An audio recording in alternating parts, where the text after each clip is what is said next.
Buenos días.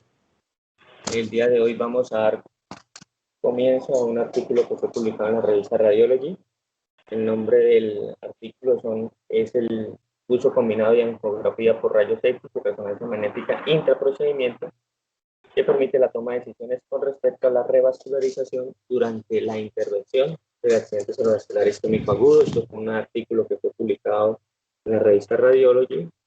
Y los autores son del Departamento de Neurología de la Universidad de California y de Neuroradiología. En cuanto a los antecedentes, para los pacientes con accidente cerebrovascular isquémico agudo sometidos a trombectomía mecánica endovascular con angiografía de rayos X, el uso de complementos para mantener la permeabilidad del vaso, como estén o medicamentos antiplaquetarios, puede aumentar el riesgo de complicaciones periféricas al procedimiento, pero los criterios para utilizar estos complementos no están bien definidos. Entonces, ¿cuál fue el propósito de estos autores? Evaluar el uso de la resonancia magnética para guiar la toma de decisiones críticas mediante el uso conjunto de una resonancia magnética, en este caso ellos utilizaron un resonador 3 Tesla, y la realización de neuroangiografía por medio de rayos X durante una intervención de accidente cerebrovascular isquémico agudo. Bueno, tenemos que cuando tiene éxito la trombectomía mecánica endovascular para el paciente cerebrovascular isquémico agudo, reduce la muerte y la discapacidad. Se infiere de un resultado satisfactorio en el angiograma al final del procedimiento, en el que se clasifica la permeabilidad del vaso objetivo. Pero pues, surgen escenarios en los que no está claro el valor de recanalizar un vaso grande persistentemente ocluido o estenoso. La principal de ellas son las situaciones en que la extensión de un infarto cerebral en evolución es incierta y la repercusión puede aumentar el riesgo de hemorragia en lugar de salvar el tejido isquémico. Los accidentes cerebrovasculares isquémicos evolucionan a ritmos diferentes.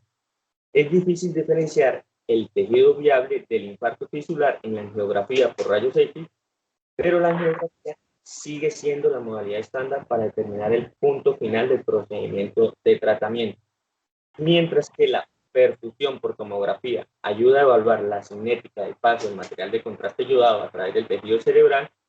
Para inferir la viabilidad, la resonancia magnética ayuda a evaluar directamente los cambios de difusividad del agua en el tejido cerebral debido al edema citotóxico.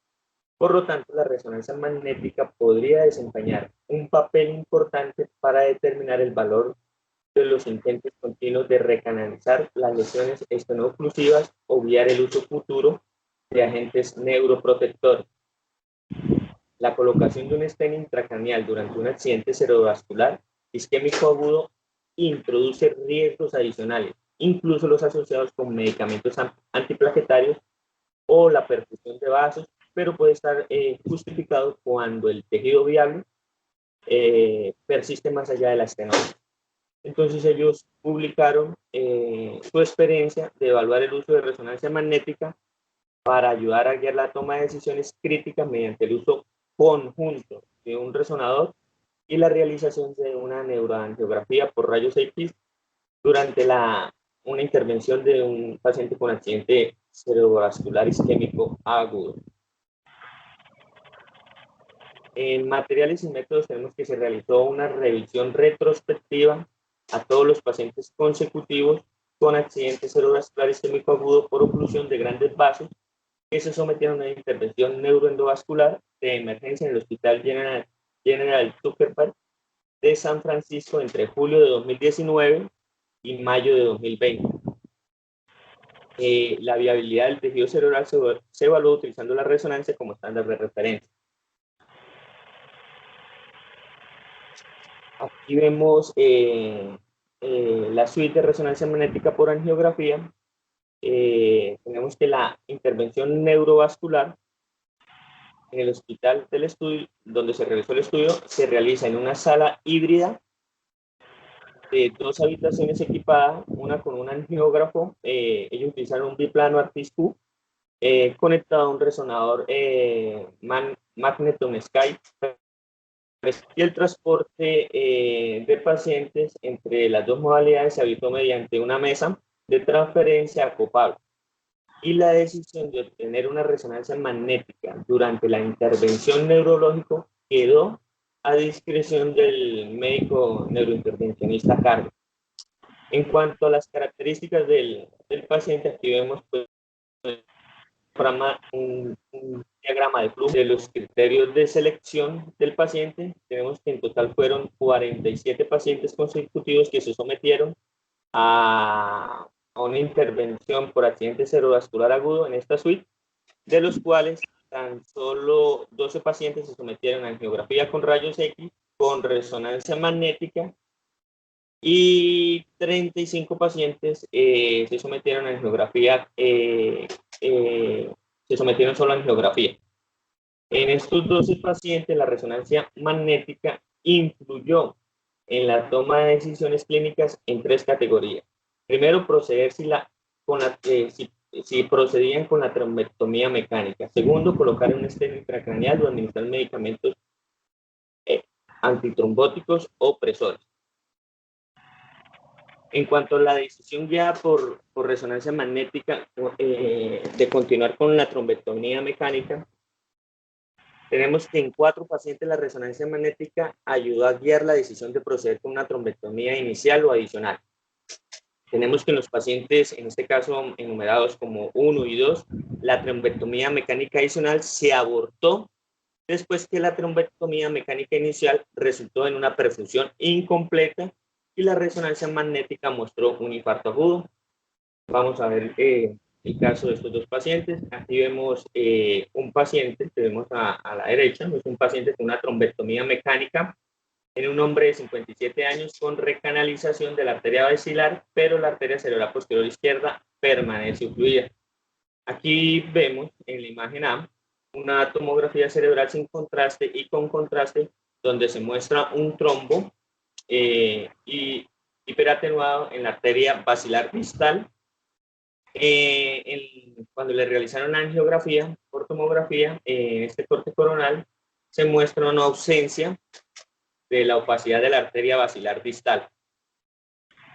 Y aquí vemos un arteriograma vertebral izquierdo, tanto en proyección frontal, antes y después de la trombectomía mecánica, demostrando la recanalización de la arteria basilar, pero la oclusión de la arteria cerebral posterior izquierda.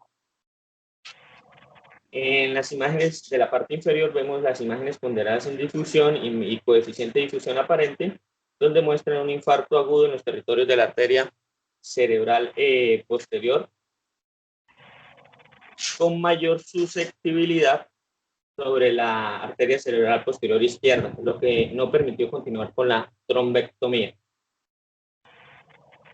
En la imagen de la izquierda podemos ver una reoclusión de la arteria cerebral media izquierda, perdón, de la arteria cerebral inferior izquierda después de 4 intentos de trombectomía.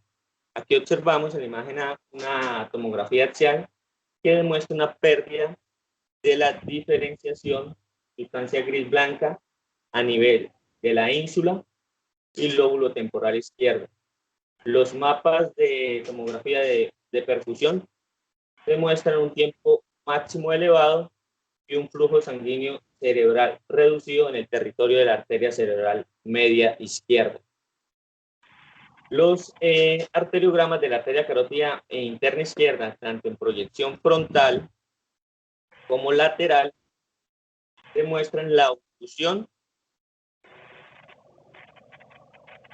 de la división M2 inferior dominante de la arteria cerebral media izquierda, que es lo que estamos observando con la flecha negra. Posteriormente, se le realiza arteriografía donde se evidencia la arteria cerebral media izquierda en proyección frontal y en proyección lateral, donde demuestra la permeabilidad del territorio distal. Como podemos ver aquí, ya hay un poco de permeabilidad en comparación con la anterior en la misma proyección. Y después de 4 intentos de trombectomía, los arteriogramas de la carótida interna izquierda en proyección frontal y lateral demuestran una oclusión persistente de la división M2 inferior de la arteria cerebral media izquierda.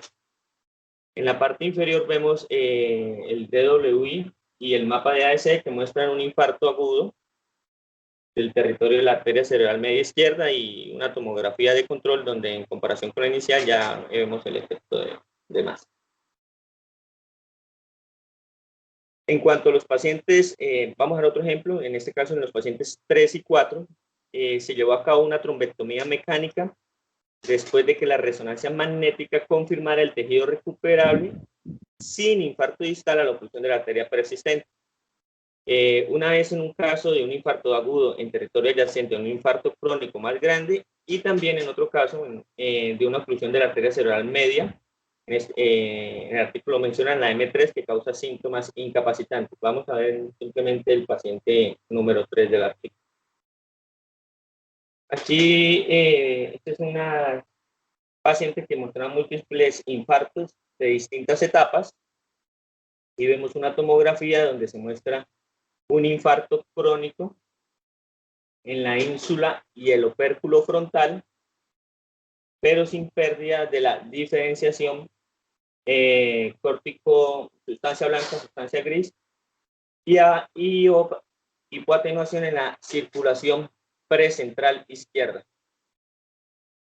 En cuanto a los mapas de tomografía de perfusión, vemos que hay un tiempo máximo elevado en la circunvalación precentral izquierda y un flujo sanguíneo cerebral conservado.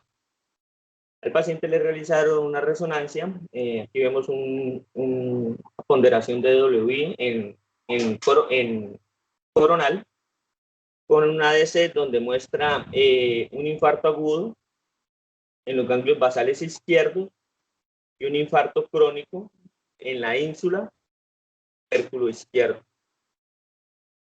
Aquí en la imagen G observamos una imagen FLAIR ponderada entre 2 y un DWI que demuestran la ausencia del infarto agudo en la circunvalación precentral izquierda.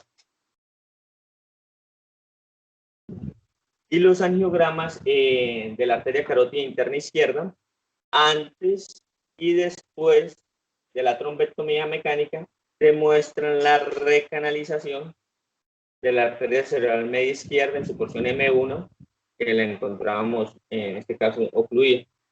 Aquí observamos el DWI, el SWI, que no muestran infarto agudo o hemorragia en la corteza primaria, en la corteza motora primaria izquierda, y ni tampoco cambios, solo mostrar los cambios a nivel de los ganglios basales izquierdos, el infarto agudo a nivel de los ganglios basales izquierdos. Tenemos que en cuanto a la decisión guiada por resonancia magnética de colocar un stent intracraneal, en 3 pacientes la resonancia magnética ayudó a decidir si colocar un stent intracraneal para tratar la enfermedad aterosclerótica intracraneal sintomática aguda. En este caso vamos a mencionar el paciente número 5 que tenía una oclusión de la arteria cerebral media derecha, en su porción M1, y se manifestó más de 3 horas después de iniciar la hemiparesia izquierda. Este es un paciente de 75 años que se le realizó una trombectomía mecánica que muestra una enfermedad aterosclerótica intracraneal subyacente. En esta imagen vemos una tomografía de cerebro sin contraste en plano axial que muestra múltiples áreas de hipoatenuación sutil en distribución de la arteria cerebral media derecha. En un corte más inferior, en esta tomografía sin contraste, se evidencia una lesión calcificada a nivel de la tercio distal de la arteria cerebral media derecha, en su tercio en la parte distal de M1 derecha. Y aquí observamos el tiempo máximo en el mapa de función residual, en el plano axial, que muestra un gran área de tejido de riesgo en territorio de la arteria cerebral media derecha. Estos son las arteriografías de la arteria carótida común derecha en la proyección frontal y en la proyección lateral antes del inicio de la trombectomía, donde se muestra la oclusión del segmento M1 distal de la arteria cerebral media derecha. Y estos son los arteriogramas de la arteria carótida interna derecha, tanto en plano frontal como en plano lateral, después de 3 intentos de trombectomía, donde se evidencia un flujo anterógrado hacia la división M2, pero con una oclusión persistente anterior de la arteria cerebral media derecha. En la parte inferior vemos el mapa, la difusión, el mapa de ADC y la tomografía. Pues esto era compatible con el edema citotóxico por infarto agudo, que no justificaba la colocación de stent.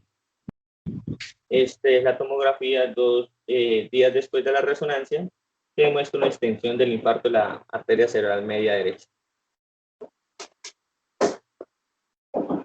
En cuanto a la administración de medicamentos antitrombóticos y los objetivos de la presión arterial, la resonancia magnética ayuda a orientar el uso de antitrombóticos y ayuda a dictar los objetivos de presión arterial en 5 pacientes adicionales.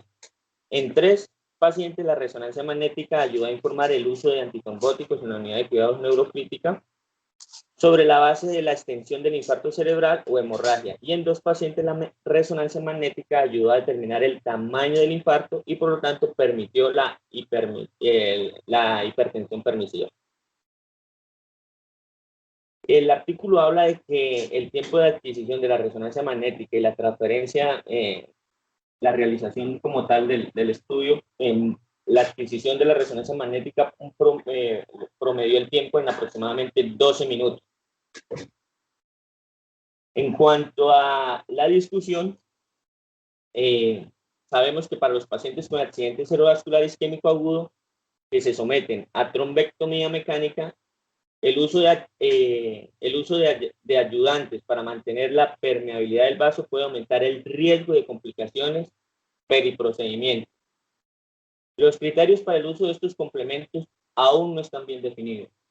Y pues este estudio demostró que el uso combinado de la angiografía y de la resonancia magnética durante la intervención endovascular en pacientes con accidente cerebrovascular permitió la toma de decisiones. Si se procedía o no con la trombectomía mecánica, si la colocación se permitía además colocar un stent intracraneal o la administración de medicamentos antitrombóticos, o también permitió colaborar para si sí o si no se permitía el manejo de la presión arterial. La resonancia magnética influyó en el plan de tratamiento quirúrgico médico para todos los pacientes, lo que demostró el uso combinado de angiografía y resonancia magnética. Bueno, esto era como tal el artículo. El artículo también tenía una editorial donde ellos resumen pues el artículo y hacen hincapié en cuáles fueron las categorías para lo cual se realizó este estudio. Y la primera categoría fue que si se debía continuar con el procedimiento, en este caso la trombectomía. Ellos mencionan que para 4 pacientes la resonancia magnética mostró un suficiente tejido viable para continuar los intentos de recanalización, en este caso fueron 2, o si el infarto era demasiado grande para justificar un tratamiento adicional. Para eso nos sirvió en este caso la resonancia, que también en este caso fueron 2 pacientes. La segunda categoría que ellos mencionaban y que mencionó también el artículo fue la decisión de referencia a la colocación de un stent intracraneal en pacientes con enfermedad aterosclerótica sintomática como causa de accidente cerebrovascular. En esta segunda categoría encontramos 3 pacientes. En 2 de estos 3 pacientes, la imagen ponderada por difusión muestra un infarto pequeño con patrón de zona de realce, lo que apoyó la decisión de colocar un stent después de la administración de un agente antiplaquetario. Y otro paciente, todo el territorio de riesgo ya presentaba un infarto. Estos resultados de resonancia magnética argumentaron en contra de la colocación de un stent debido al mayor riesgo de transformación hemorrágica con la terapia antiplaquetaria dual. Y la tercera y última categoría que ellos mencionaron en el artículo y que también mencionan los que hacen el comentario en la editorial es la categoría de la decisión relacionada con el tratamiento de la presión arterial post-procedimiento y el manejo de la medicación antitrombótica. Ellos hacen, tanto el artículo como los que hacen el comentario en la editorial, bueno, sobre todo el que hace comentario en la editorial, hablan de que el tiempo medio en el estudio fue de 12 minutos, en la el tiempo total de transferencia entre la unidad de angiografía y el escáner de resonancia magnética, pero ellos dicen que esto, o sea, no son 12 minutos en total, que ellos cuantificaron el tiempo y más o menos podría calcular entre 45 minutos, más o menos 27 hacia arriba o más o menos 27 hacia abajo. Pero que la resonancia, la evaluación por resonancia magnética claramente puede llegar a poner en riesgo la posibilidad de progresión del infarto, acordándonos de la frase de que el tiempo es cerebro y que tiene el potencial de anular los beneficios de la adquisición en este caso, de realizar la resonancia. Por lo tanto, la optimización del flujo de trabajo se convierte en un objetivo importante para el operador. Otro de los comentarios que hacía el editor era que esto fue un estudio unicéntrico, retrospectivo, y que no aleatorizado en tan solo 12 pacientes, y que bueno, esto era una limitación. Pero pues incentiva a seguir trabajando, a seguir haciendo estudios en este campo, y él menciona de que sí va a ser necesario de pronto la realización de estas suites híbridas de resonancia magnética y angiografía, y menciona de pronto utilizar un resonador portátil de baja intensidad, y él ponía el ejemplo de que, por ejemplo, un 0.06 Tesla. El artículo también mencionaba que la tasa de complicaciones periprocedimientos en el tratamiento endovascular en otros estudios fue del 15%, y en un estudio fue del 15%, en otro estudio más o menos fue del 2.6%, y en otros estudios también mencionan que se han hecho estudios retrospectivos que sugieren que la administración de stent intracraneales de rescate puede llegar a ser tan segura y efectiva después de una trombectomía mecánica fallida, y que las tasas de hemorragia intracraneal y muerte pueden llegar a ser muy altas. Bueno, esto sería pues en sí lo que el artículo habla y lo que hablan los editores. No sé si haya alguna pregunta por parte de mi compañero. Gracias.